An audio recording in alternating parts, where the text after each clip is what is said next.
반가운 소식을 먼저 전해드리겠습니다. 이번 주일이 지나는 4월 6일부터 새벽기도회가 다시 시작이 되고요. 주일 예배와 수요일 예배는 4월 12일 부활주일부터 다시 시작된다는 것을 말씀드립니다. 추후에 다시 자세한 공지를 각 가정에 알려드리도록 하겠습니다. 4월 1일 수요 예배 하나님께 드립니다. 다 같이 묵상기도 드리겠습니다.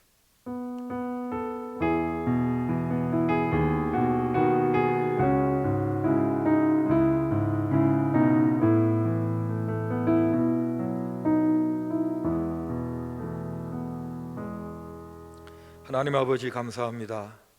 저희를 땅에 보내시고 예수 믿어 하나님의 자녀 만드시고 세문교회 교인으로 불러 모아 주셔서 하나님의 임재와 사랑을 확인하는 영광의 예배를 함께 드릴 수 있게 해주시니 진심으로 감사합니다. 이 예배 받으시고 또 저희들에게 약속하시고 준비하신 많은 은혜로 충만하게 채워 주시옵소서. 예수님 이름으로 기도 올리옵나이다. 아멘.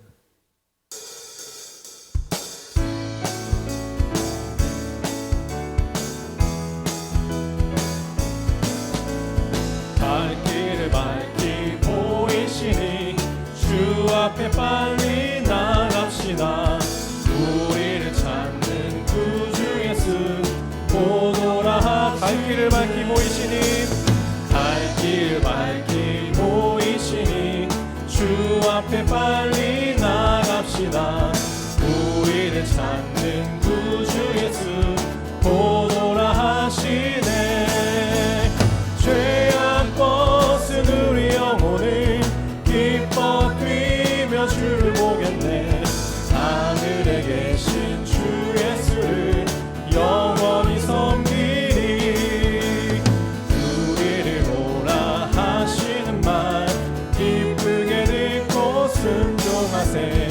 구주를 믿기 지체 말고 속속히 다시 한번 우리를 오라 하시는 말, 우리를 오라 하시는 말 기쁘게 듣고 순종하세. 구주를 믿기 지체 말고 속속히 나가세. 죄악 벗은 우리 영혼을 기뻐 뛰며 주를 보겠네. 하늘에 계신 주 예수를 영원히 섬기리.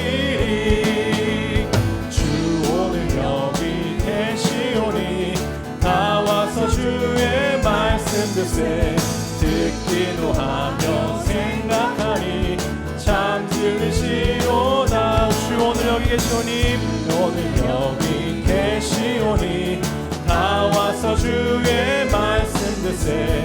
듣기도 하며 생각하니 참 있으시로다. 죄악 벗은 우리 영혼을 기뻐 뛰며 주를 보겠네. 하늘에 계신 주 예수를 영원히. 아멘. 다시 한번 죄악 벗은 우리 영혼을, 죄악 벗은 우리 영혼을 기뻐 뛰며 주를 보겠네. 하늘에 계신 주 예수를 영원히 섬기리.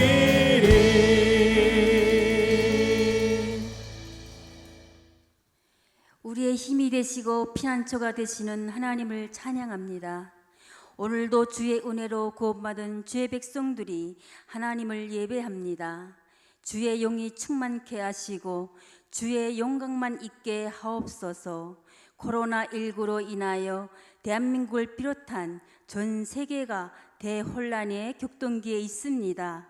하나님을 경외하기보다 인간의 탐욕과 우상 숭배로 하나님 앞에 범죄한 우리에게 자복하는 회개의 영을 허락하사 회개하게 하시고 우리의 죄를 용서하여 주옵소서. 하나님을 두려워하는 마음을 주시고 하나님의 공의와 정의로 이 나라 이 민족을 살리시고 그리스도의 몸된 우리가 교회가 하나님의 말씀 위에 굳게 서서 영원히 주를 찬양케 하시고 영광 돌리게 하옵소서. 에스겔서 14장 23절의 말씀처럼 내가 예루살렘에 행한 모든 일이 이유 없이 한 것이 아님을 알라 하셨사오니 코로나19도 하나님의 뜻 가운데 일어난 일로 주님의 크고 놀라운 은혜의 역사였음을 깨달아 알게 하옵소서. 코로나19로 우리의 믿음이 신앙이 고인물이 되지 않게 하시고 우리가 원치 않는 상황 속에서 우리의 계획이 오그러지고 고난이 왔지만 주님을 향한 신실한 믿음으로 우리의 신앙이 검증받는 전군같이 단련되어지는 귀한 역사의 시간이 되게 하옵소서. 오늘도 말씀을 들고 단위에 세우신 목사님에게 성령의 불을 허락하셔서 모든 하나님의 자녀들이 말씀 듣고 기도할 때에 주의 은혜가 충만케 하옵소서. 병이 있는 자에게는 치유의 은혜가, 상한 심령에는 평안과 위로가 있게 하옵소서. 각 일터와 사업장에도 주의 은혜로 100배, 60배, 30배의 기적도 아울러 허락하여 주시옵소서. 오늘 드려지는 예배 성령님 주관하시고 하나님의 영광이 충만한 은혜로운 시간으로 인도하여 주시옵소서. 모든 영광 하나님께 올려드리오며 우리를 죄에서 구원하신 예수님의 이름으로 기도드립니다. 아멘.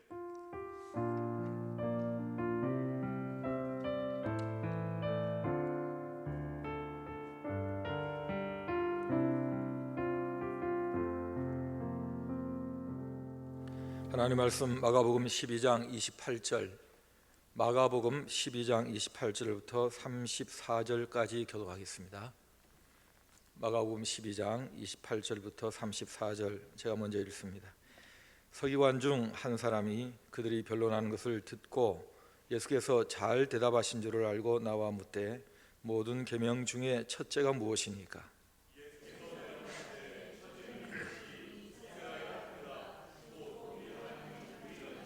내 마음을 다하고 목숨을 다하고 뜻을 다하고 힘을 다하여 주 너의 하나님을 사랑하라 하신 것이요.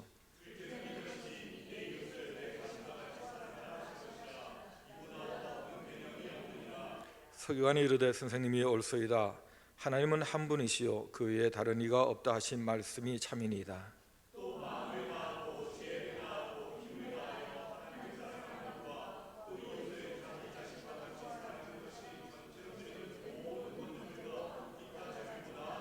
같이 읽습니다.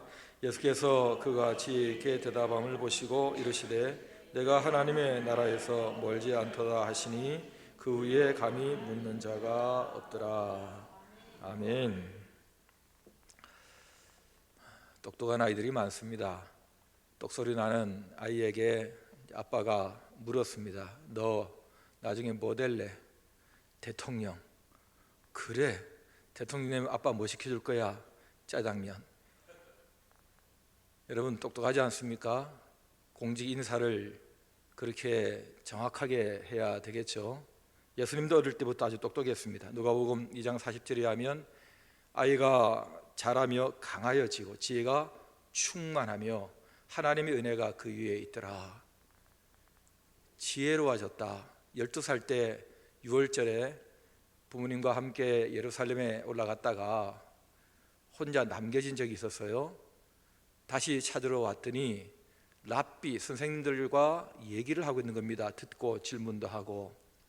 그러면서 하는 말이 내 아버지 집에 내가 있어야 한다 하는 똑소리 나는 대답을 할 때에 뭐라고 되어 있습니까? 누가복음 2장 47절에 하면 듣는 자가 다 그 지혜와 대답을 놀랍게 여겼다. 랍비들이 놀랬다는 거예요. 얼마나 아이가 똑똑한지. 누가복음 2장 52절에도 예수는 지혜와 키가 자라가며 하나님과 사람에게 더욱 사랑스러워 가셨다. 이 똑똑하다는 말, 지혜롭다는 말을 똑똑하다라는 표현을 지금부터 제가 쓰겠습니다. 당시 서기관이라는 직업이 있었는데 율법사라 부르기도 했죠. 다윗 왕이 이집트의 실무 왕궁 비서직을 그대로 채용해 가지고 이 이스라엘에 정착을 시키는데 남북 분단 시대 이후에는 율법을 주로 쓰는 반복해서 작업하는 그 일을 하다 보니까 율법은 종교국가 특히 이스라엘에는 아주 중요한 최고의 가치가 되니까 나름 전문 지식인으로 인정을 받게 됐습니다. 오늘날 말하면 뭐 법학자, 법률가 그런 정도의 예우를 받는 거죠. 근데 바리새파에 속한 사람들이 서기관들이 많았는데 바리새파 사람들은 사두개파 사람들을 별로 좋아하지 않았습니다. 율법도 무시하고 죽은 자의 부활도 없다 그러고, 그러니 그런 바리새파 중에도 더 보수적인 입장을 취하는 사람들이 서기관들이었습니다. 그런데 서기관 한 사람의 눈에 예수님과 사두개파의 부활 논쟁을 지켜보다가 참 대답 잘한다, 저 사람. 뭔가 마음에 시원하게 정리를 해주는 것 같으니까 통쾌하기도 하고 내가 한번 테스트 해봐야 되겠다. 그래서 혼자 예수님께 나와서 질문을 하게 된 것입니다.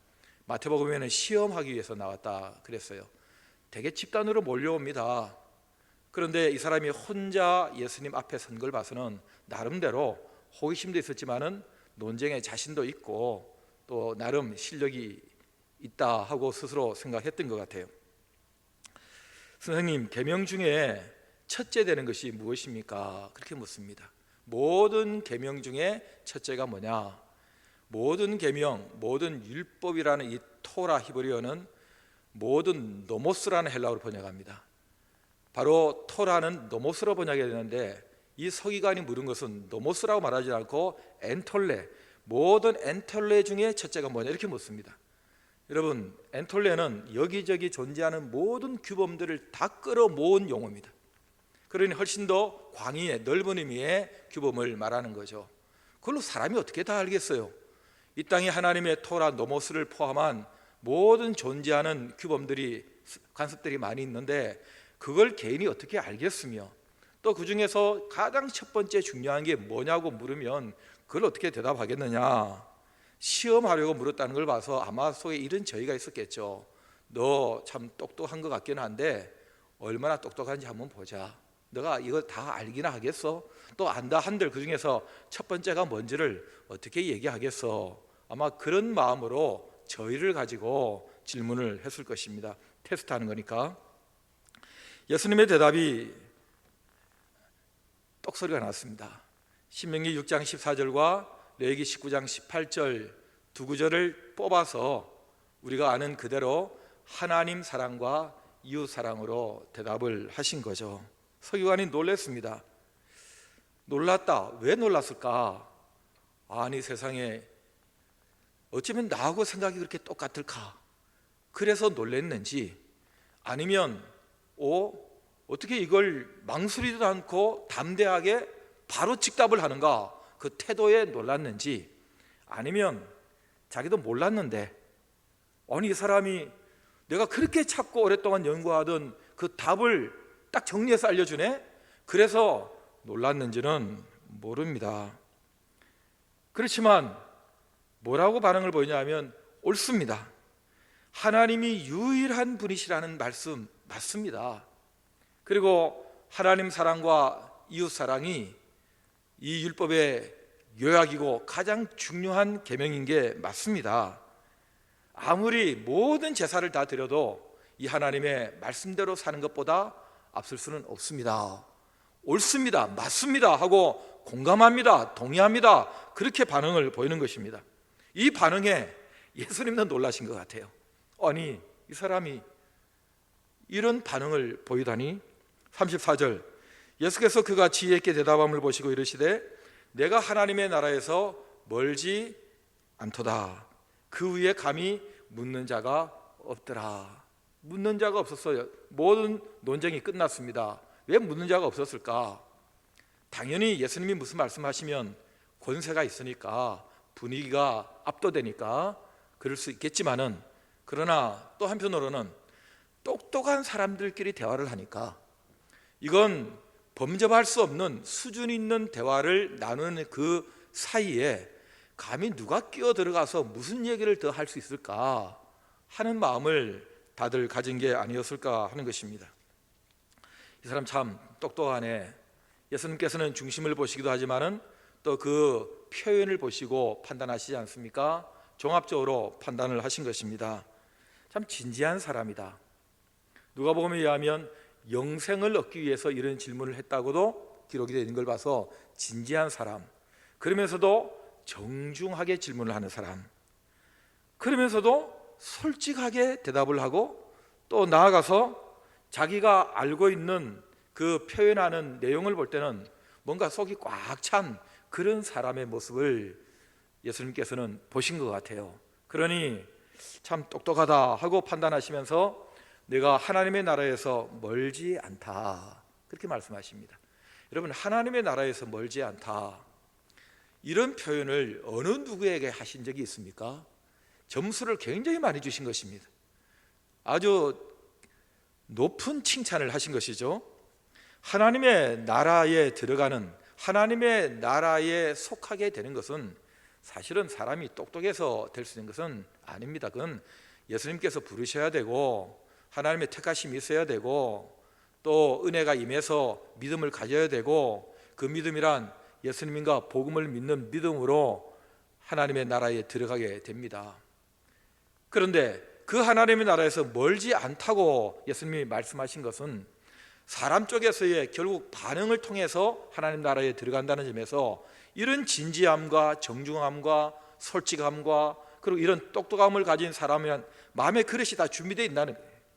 하나님께서 택하시고 하나님의 은혜의 복음의 그 믿음이 그 속에 들어가기에 아주 잘 준비된 그릇이다, 그런 의미로 네가 하나님의 나라에서 멀지 않다라고 말씀하신 의도는 아니었을까 하는 것입니다.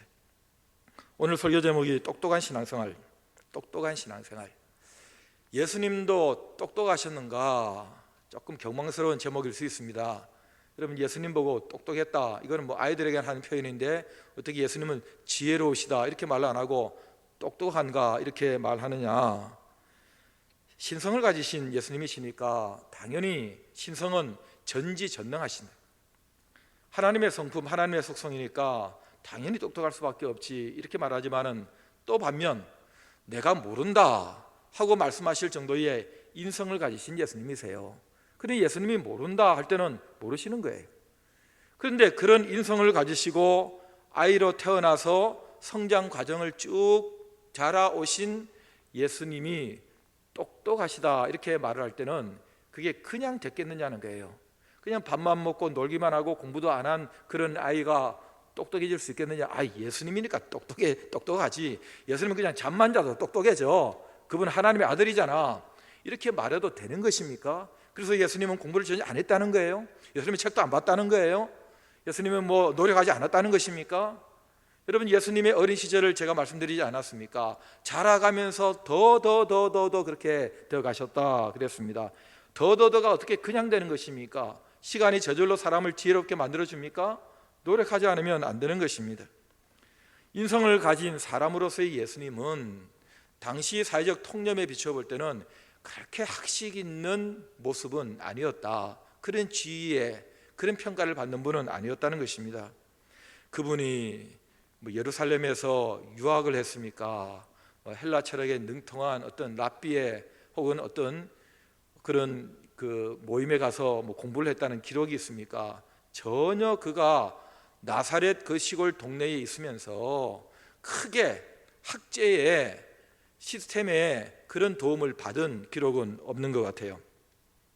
그야말로 열악한 환경 가운데서 오늘날 말하면 별로 좋지도 못한 학군에서 그렇게 그는 어린 시절을 보냈습니다.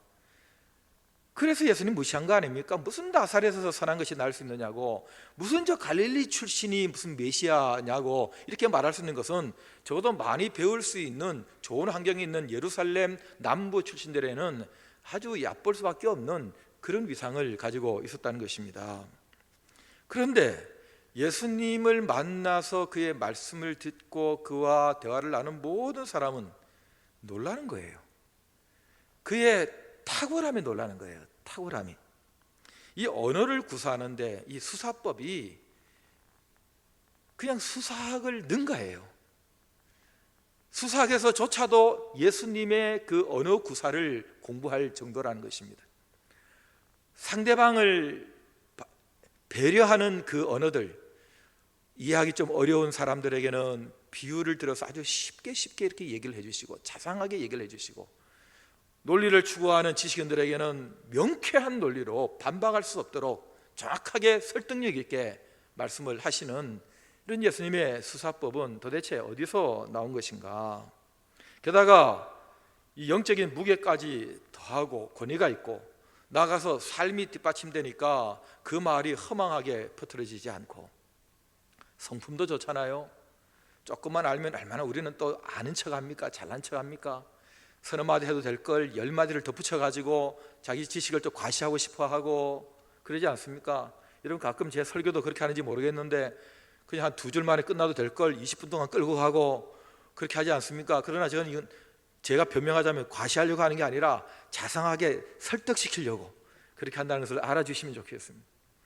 어쨌든 예수님은 이렇게 상대를 따라서 온유하고 겸손하신 친절하신 성품을 가지고 하는 모든 면에서 누가 봐도 똑똑하다, 다른 여러 표현을 써서 했겠지만은 참 똑똑한 분이다 할 때는 단순하게 지식이 많은 분이다, 아는 게 많다 그런 뜻이 아니고 정말 처신도 잘하고 그리고 상대방을 배려할 줄 아는 삶의 지혜를 가진 참 괜찮은 사람이다, 그런 의미에서의 똑똑한 사람이다 하는 것입니다.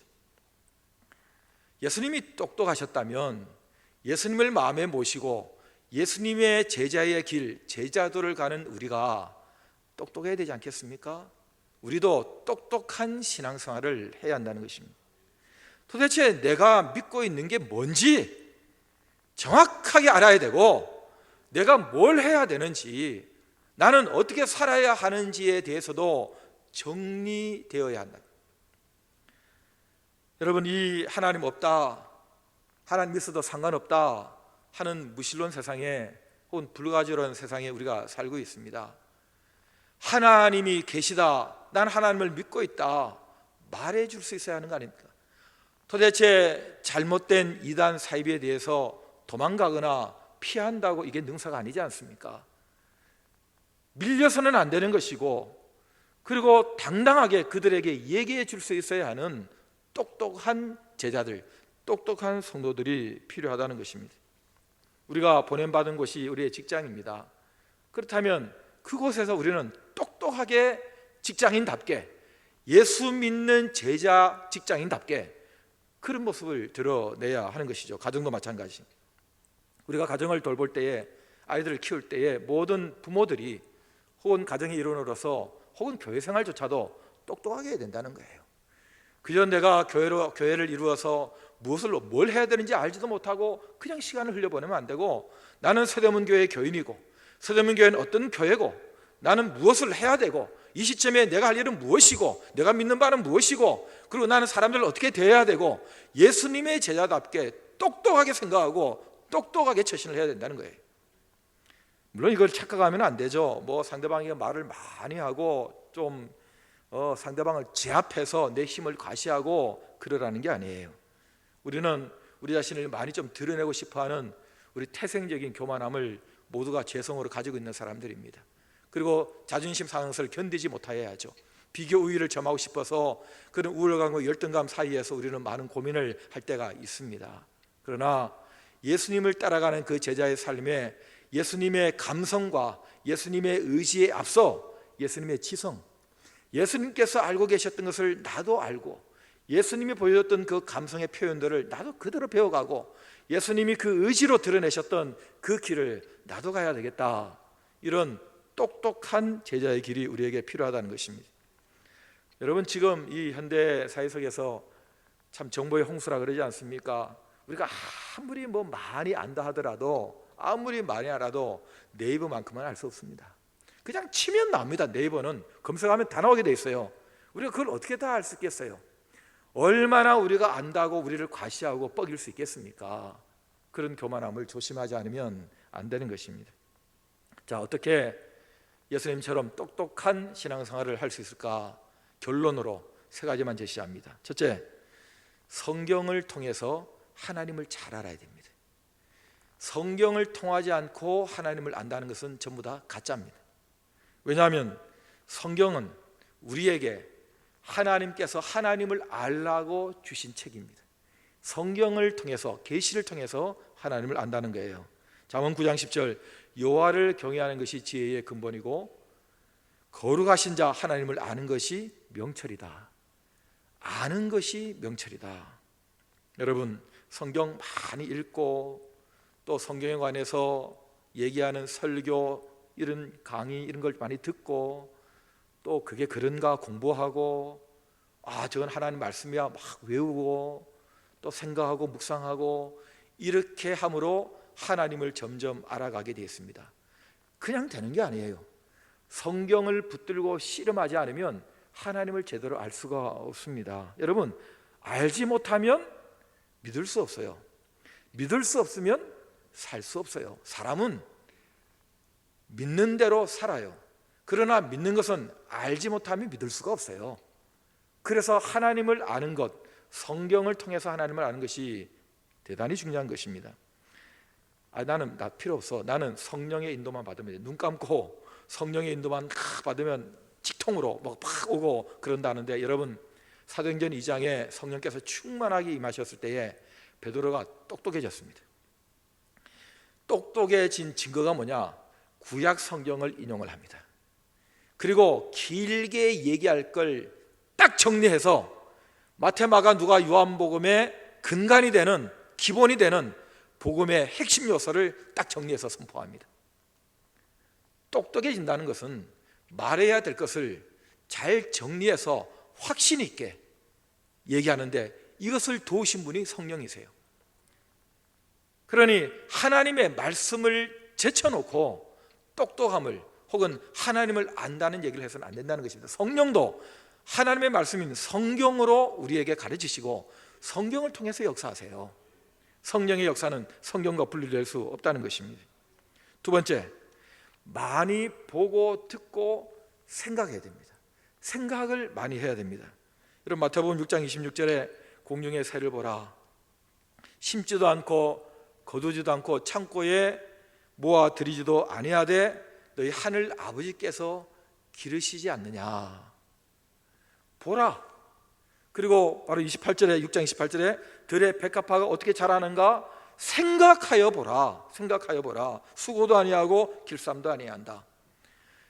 제대로 된 대단한 랍비 밑에 그런 학교를 다니지 않는 예수님도 그 나사렛 갈릴리를 이렇게 다니시면서 자연이 교과서예요. 세상이 참고서예요. 이게 보시면서 저 새가 어떻게 저렇게 다닐 수 있을까? 저 백합화가 어떻게 저렇게 예쁠 수 있을까? 보고 생각을 하는 것입니다. 생각을 하는 거예요. 돌아가신 그 유명한 복음주의 기초를 다시 정립하신 존 스투트 목사님이 그 사진기 들고 새를 찍는 그 취미를 가지셨다 그래서, 왜 성경 연구는 안 하고 새 찍느냐 그러니까 하나님 말씀대로 살기 위해서라고. 하나님 말씀에 공중의 새를 보라고 하지 않았냐고. 그래서 공중의 새를 보고 더 담기 위해서 카메라를 들고 나왔다, 그런 농담을 하셨다 그래요. 여러분, 우리가 자꾸 듣고 보면서 생각하면서 우리의 이 사고를, 우리의 생각을 자꾸 개발시키지 않으면 안 돼요. 생각 없이 살면 안 된다는 것입니다. 예수님도 어릴 때부터 자꾸 듣고 질문했다지 않습니까? 성전에서 랍비들의 말을 듣고 질문도 하니 놀랬다 그러잖아요. 어떻게 이런 질문을 다 하느냐고. 요즘 그 유행하는 하브루타 방식인 거예요. 자꾸 토론을 하는 거예요. 토론을 하면서 배우는 거예요. 어떤 사람은 자기 말을 하고 싶어서 상대방을 막 듣지 않는, 상대방 말을 듣지 않는 사람들이 있습니다. 그냥 막 얘기만 하면 자기 말만 막 많이 하고 싶어서 상대방 눈을 쳐다보고 고개를 끄덕이고 경청을 해야 되는데 자기 말만 하고 싶어 하죠. 상대방 막 말 끊을 생각만 하는 그런 사람이 있습니다.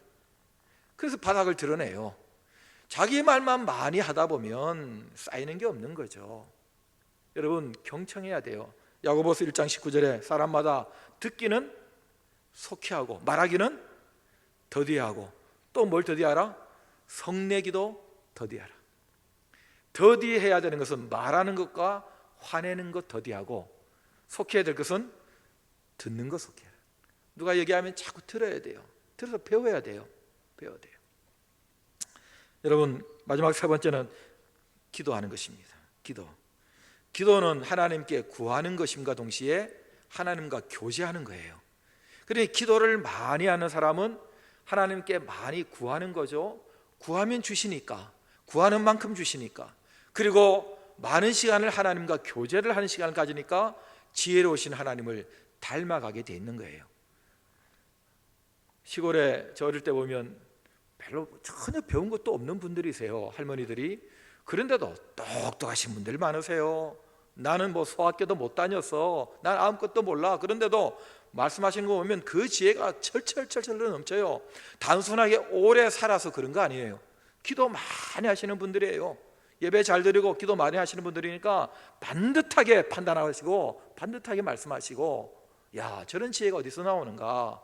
기도 많이 하셔서 그렇다는 거예요. 야고보서 1장 5절, 너희 중에 누구든지 지혜가 부족하거든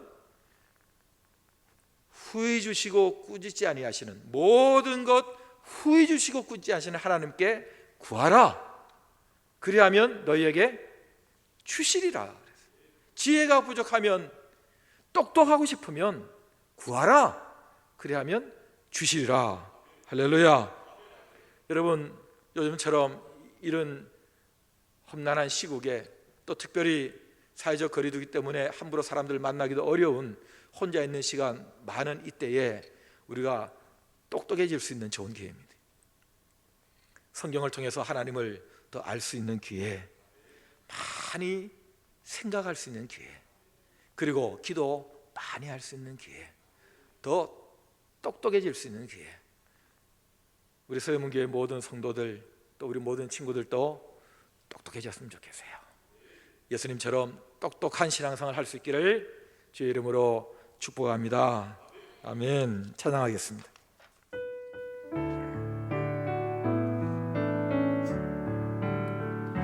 빛이 없어도 환하게 다가오시는 주 예수 나의 당신이요, 음성이 없어도 똑똑히 들려주시는 주 예수 나의 당신이요, 당신이 있음으로 나도 있고 당신의 노래가 머문으로 나는 부를 수 있어요. 주여, 꽃처럼 향기 나는 나의 생활이 아니어도 나는 당신이 좋을 수밖에 없어요. 주 예수 나의 당신이요, 나는 없어도 당신이 곁에 계시면 나는 언제나 있습니다. 나는 있어도 당신이 곁에 없으면 나는 언제나 없습니다. 당신이 있음으로 나도 있고 당신의 노래가 머금으로 나는 부를 수 있어요. 주여, 꽃처럼 향기 나는 나의 생활이 아니어도 나는 당신이 좋을 수밖에 없어요. 주 예수 나의 당신이요, 당신이 있음으로 나도 있고 당신의 노래가 머금으로 나는 부를 수 있어요. 주여, 꽃처럼 향기 나는 나의 생활이 아니어도 나는 당신이 좋을 수밖에 없어요. 주 예수 나의 당신이요. 우리 다 같이 기도하는 시간 같습니다. 예수님, 똑똑하셨던 예수님처럼 저도 예수님의 제자로 똑똑한 신앙생활을 할 수 있도록 성경을 더 많이 알게 하시고, 그리고 잘 보고 듣고 생각하는 사람이 되게 하시고, 하나님 앞에 많이 기도해서 하나님의 지혜를 얻는, 하나님을 닮아가는 그런 사람 되게 해달라고 우리 다 같이 기도하는 시간 같습니다. 기도하십시다.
한 번 더 기도할 때 하나님, 나라가 나라 되게 하시고 교회가 교회 되게 하시고, 그렇게 되도록 이 코로나19 전염병을 멈춰주시고 수고하는 모든 분들을 격려하시고, 그리고 환자들을 주님께서 치료하시고, 그리고 꼭 빨리 이 백신과 치료제가 개발되게 하시고, 무엇보다도 이 길을 통해서 하나님 앞에 두 손 들고 무릎을 꿇는 겸손하게 하나님께 나오는 그런 복음 전파와 부흥의 역사가, 회개의 역사가 우리 가운데 일어나게 해 주시옵소서. 우리 다 같이 주여 부릅니다. 주여, 주여, 주여.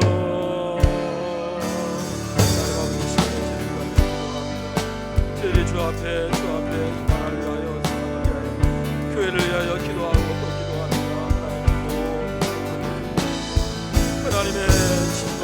하나님의 친구의 선택을 주 앞에 우리가 무릎을 꿇게 하시고 다시 경건하게 하나님의 말씀 앞으로 돌아가는 저희들 되게 하여 주시옵소서.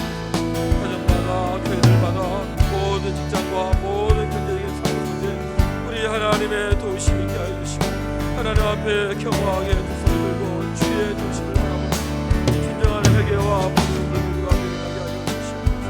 하나님 아버지, 위하여 다시 한번 이 시대에 우리 하나님의 나라가 임하게 하시고, 하나님의 반드시 나라를 경험하는 우리가 되게 하여 주시고, 아버지 하나님, 하늘을 돌봐주시고 치료하여 주시고 백신과 치료제가 개발되게 하시고, 하나님 모든 세상에 수고하는 모든 사람들을 격려하여 주시고, 환자들을 하나님께서 불쌍히 여겨주시고, 하나님 교회들마다 우리 하나님 앞에 진정으로 제대로 다시 한번 예배의 삶을 들어가는 일들이 일어나게 하여 주시옵소서. 아버지 하나님, 제들이 놀고 계시고 주의 거룩한 역사, 주의 사랑의 함께를 저들과 저들에게 주시옵소서. 하나님 아버지, 주시옵소서. 주여, 그곳에 때리는 모든 사람을 돌봐주시고, 아버지 하나님, 아버지 하나님, 예수께서 내일까지 그 하나님께서 축복하여 주시고 붙들어 주시옵소서.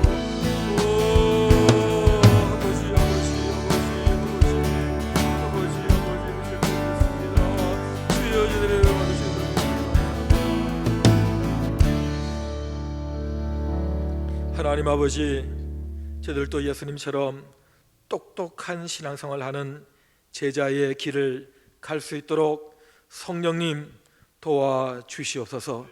이 모든 온 세계에 퍼져가는, 깊어져만 가는 이 코로나19 전염병 상황을 하나님께서 거두시고 불쌍히 여기시고, 하나님 앞에 돌아오는 회개와 다시 무릎을 꿇고 주의 이름을 부르는 부흥의 역사가 일어나게 하여 주시옵소서. 우리 성도들을 돌봐주시고 모든 직장과 가정을 챙겨주시고 선교사들의 사역의 현장까지 우리 하나님께서 함께하여 주시옵소서. 우리 주 예수 그리스도의 은혜와 하나님 아버지 사랑과 성령의 교통하심이 우리 모든 성도들과 이 땅 위에 영원토록 함께 있을지어다. 아멘.